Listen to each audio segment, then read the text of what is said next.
Gabe, this is Jonathan, and this is Seth. We're going to see The Man with the Iron Fists. So is it The Man with the Iron Fists, or The Man with Iron Fists? Yeah, The Man with the Iron Fists. Okay.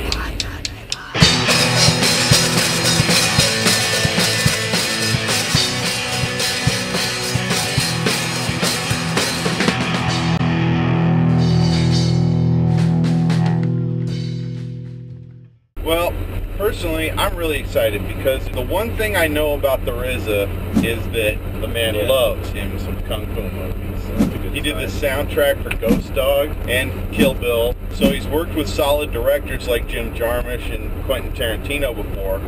So he's got some background there, and he's working on something he's passionate about, so I'm psyched there. As far as apprehension goes, it is his first movie, you know? Yeah. And at least from the preview, it's an ambitious project. Yes. So I'm a little concerned about that, but we'll see.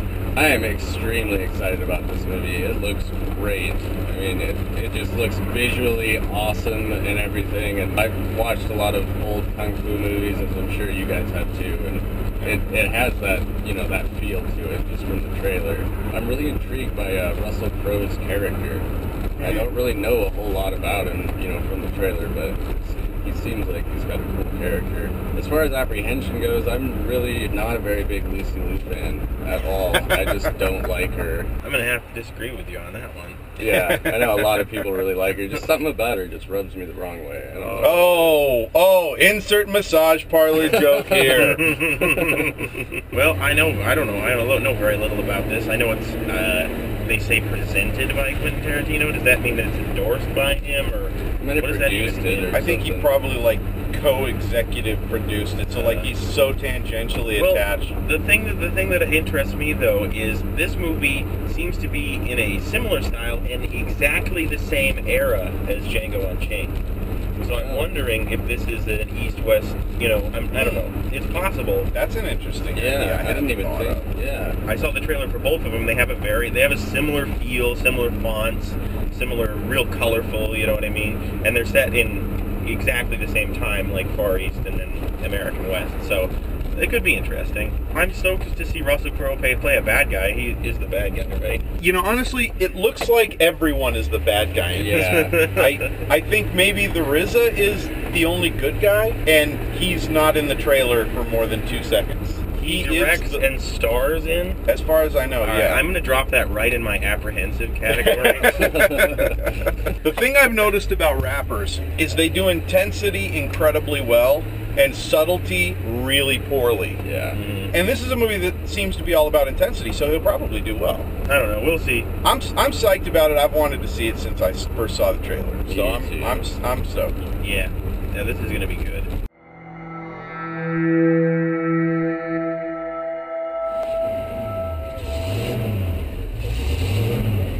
Well, this movie was pretty much exactly what I expected.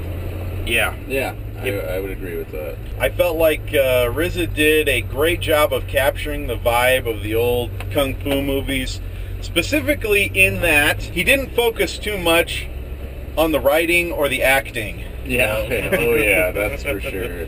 He was like, yeah, as long as they're saying words that make sense, and as long as they can deliver them without making them unintelligible, it's okay. Mm-hmm. Yeah. The whole movie, they call the place Jungle Village. He's like, it's in the script, it just says Jungle Village, right? And by the end of it, he's like, it, we're just going to go with Jungle Village. Yeah, I always find it weird when movies take place in, Japan or China and everybody just speaks English. Yeah, everybody. Badly. Everybody speaks English. No.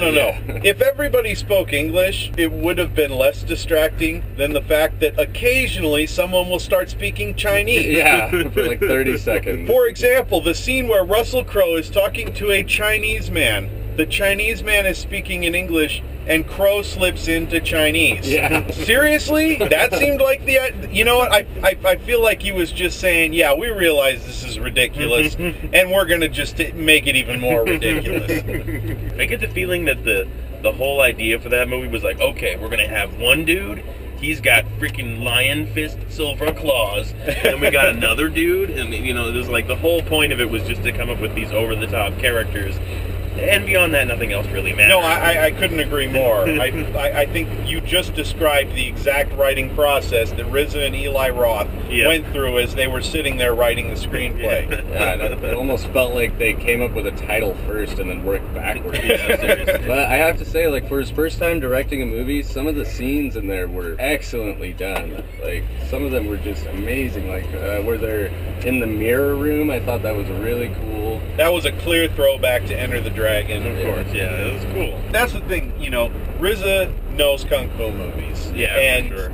He knew exactly what he needed to put in this to make this a kung fu movie. Yeah, and the truth is like, if you're a big kung fu fan, this is a movie you're gonna just really, really like. Oh, for sure. I have to say that for a movie that takes place mostly in a whorehouse, I didn't see a single breast in the whole thing. Yeah, there was zero nudity the whole time. And some really graphic sex. Yeah. That was all edited for television or something. Yeah, everybody has sex with their clothes on back in the day, you know. Was weird. I mean, just some graphic, freaky stuff going on, and they're not showing any... no nipples. No nipples, no nothing. This movie is rated R strictly because there's buckets and buckets of blood everywhere. I don't know. I think they did pretty good with the characters. Those were cool. I liked Russell Crowe's character. That movie was all about the over-the-top characters, and they did a really good job with that. There was a lot of really cool throwbacks to some of the real popular anime and stuff like that. Have those really over-the-top characters you don't traditionally get in like a live-action kung fu movie, and they just took it all the way. For a fan of that genre, you can't help but really like it, for sure.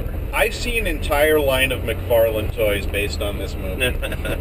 I love that Poison Dagger's voice, for some reason, sounded exactly like the dub voice they get for all those old Exactly. Chop Socky movies. Yeah. Like a white guy trying to do a Chinese voice or something. It was weird. I know. I turned to Sela and I was like, dude, that guy sounds just like Rich Bolter from Snuffbox.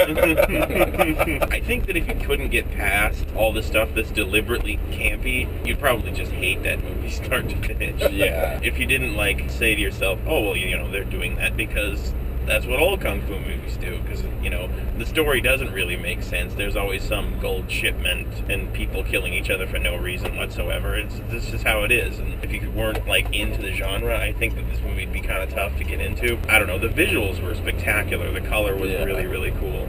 And so, I don't know, maybe if you just like action movies, you could be into it. This movie knew its audience. Oh, for sure. Yeah. And was really not trying to be all things to all people. And as anybody who's watched the show before knows, that's a compliment in my book. Yeah, for sure. Yeah, I definitely knew the audience it wanted to play to. And it did it well. And it went over the top, you know, it didn't reserve itself to try to pander to everybody. I liked it for that. Yeah, me too. I don't know where they find these extras that are just incapable. I guess they did it deliberately, but like there's always like the fourth guy with a line. You're just like, dude, how many takes? You just did it one take, and we're like, let's roll with it. My biggest complaint about this movie, I think, isn't all the campiness or crappy kung fu movie stuff that went on, but the fact that every one of these Chinese girls looked like an American. Yeah. And I really would have just preferred if they'd gone to China and gotten like some real, you know, Chinese actresses to play the roles. And then it would have at least... I don't know, the eye candy was pretty awesome. That was actually really distracting, even though it shouldn't have been. I should have just looked at it and gone, okay, well, this is just what he's doing. I mean, he's clearly not overly concerned with authenticity, because it looks like all of the horrors are dressed in polyester. Yeah. And, you know, so, like, okay, all right. But I just couldn't get past it. Every time one of those girls would come on screen, I'd be like, she is so not Chinese. Come on. All right, I'm going to give this movie an 8.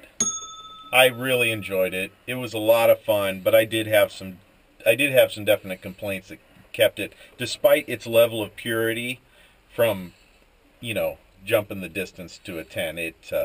American Girls, and it was just really just irritated the living hell out of me the entire movie. I feel like if they would have just subtitled most of it and had the American characters speak English, I probably would have given it a better rating. Me too. I was thinking that during the movie. I think I'm going to give it a 7. Like, just... it's hard for me to get past acting that's just that bad. Like, throughout so much of the movie, and there were so many things that just took me out of it the whole time. But it's a great time, seriously. Like, it was fun to watch. I'll probably go 7.5. I think that for the person who likes the Kung Fu movie, this is just going to be just an awesome time. Every one of my friends that is into Kung Fu movies will absolutely like this movie, and so I'd give it a 7.5, yeah. Well, thanks for riding along. Click on the annotations bar down below to go to our channel where you can watch all of our other videos. Please click on the like and subscribe buttons, and check us out on Facebook, Twitter, and check out our blog. All the links are down in the description. And we'll see you next time.